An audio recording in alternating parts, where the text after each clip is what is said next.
Hello everyone. आज हम इस वीडियो के अंदर रेडॉक्स रिएक्शन को कंप्लीट करेंगे। 200 से ज़्यादा बार पूछा गया बोर्ड का क्वेश्चन है। शुरू करते हैं आज की क्लास। उपचयन या ऑक्सीकरण क्या होता है? देखो, उपचयन का दूसरा नाम होता है ऑक्सीकरण। अब देखो, इन चीज़ों को समझते हैं। अब एक पहले व्हाइट पेज लेते हैं, इसमें देखते हैं। अभी जैसे उपचयन, उपचयन का दूसरा नाम होता है ऑक्सीकरण। अब आपको ऐसे याद रखना है कि जो रेडॉक्स अभिक्रिया या उपचयन अपचयन अभिक्रिया है, उसमें क्या होता है कि या तो हम ऑक्सीजन के बारे में बोलेंगे या फिर हम हाइड्रोजन के बारे में। या तो मैं बोलूँगा ऑक्सीजन जुड़ता है, या फिर मैं बोलूँगा ऑक्सीजन हटता है, या फिर मैं बोलूँगा कि हाइड्रोजन जुड़ता है, या फिर बोलूँगा कि हाइड्रोजन हटता है। मतलब ऑक्सीजन हाइड्रोजन के जुड़ने और हटने के आधार पर हमें उपचयन अपचयन नाम दे देते हैं। उपचयन, इसका नाम है ऑक्सीकरण। तो ऑक्सी से याद रखना है ऑक्सीजन। इसका मतलब है कि जिस अभिक्रिया में ऑक्सीजन का योग होता है, ऑक्सीजन जुड़ता है या ऑक्सीजन की वृद्धि होती है, वो होती है ऑक्सीकरण अभिक्रिया। और जिस अभिक्रिया में, इसका उल्टा कर दो आप, जिस अभिक्रिया में ऑक्सीजन का की कमी होती है या ऑक्सीजन हटती है, ऑक्सीजन क्या होती है, हटती है, उसे हम बोल देंगे अपचयन। ऑक्सीकरण में ऑक्सीजन जुड़ेगी, ऑक्सीजन में क्या होगी, ऑक्सीकरण में क्या होगा, ऑक्सीजन जुड़ेगी। तो ऑक्सीजन जुड़ रही है, इसका मतलब हाइड्रोजन का हटना।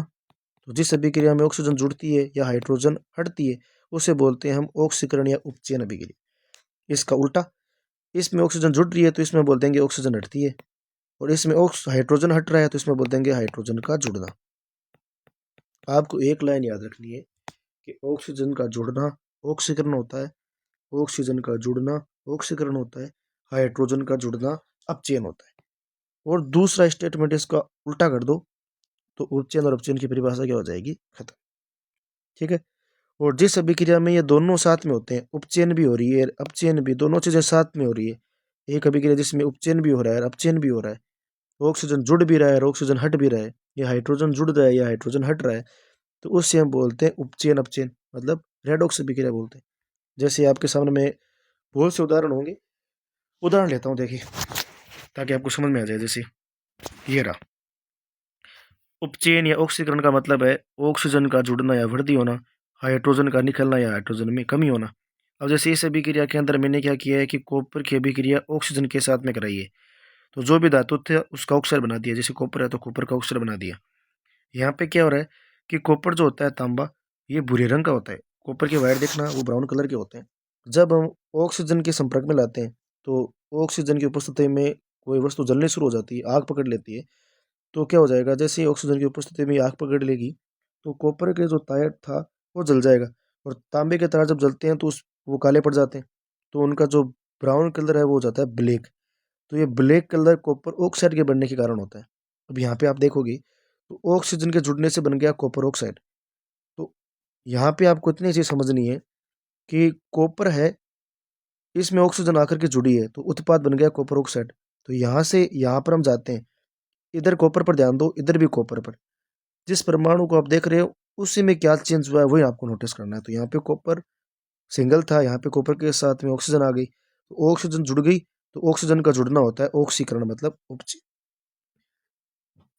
जैसे ही आप इसको उल्टा करते हो तो आप देखोगे कि इसमें ऑक्सीजन जुड़ रही थी तो इसमें ऑक्सीजन निकलेगी, मतलब उसमें कमी आएगी। हाइड्रोजन यहाँ पे निकल रही थी तो यहाँ पे हाइड्रोजन जुड़ेगी। जैसे एक अभिक्रिया है, copper oxide plus hydrogen, copper plus जल। क्या हो गया कि इसमें कॉपर ऑक्साइड था, इसमें ऑक्सीजन थी, यहाँ पे कॉपर में ऑक्सीजन नहीं है, तो ऑक्सीजन निकल रही है, यहाँ पे कमी हो रही है ऑक्सीजन में। तो ऑक्सीजन का निकलना या कमी होना क्या हो गया, अपचयन। देखो, इस अभिक्रिया का यूज होता है क्योंकि कॉपर ऑक्साइड होता है ब्लैक कलर में।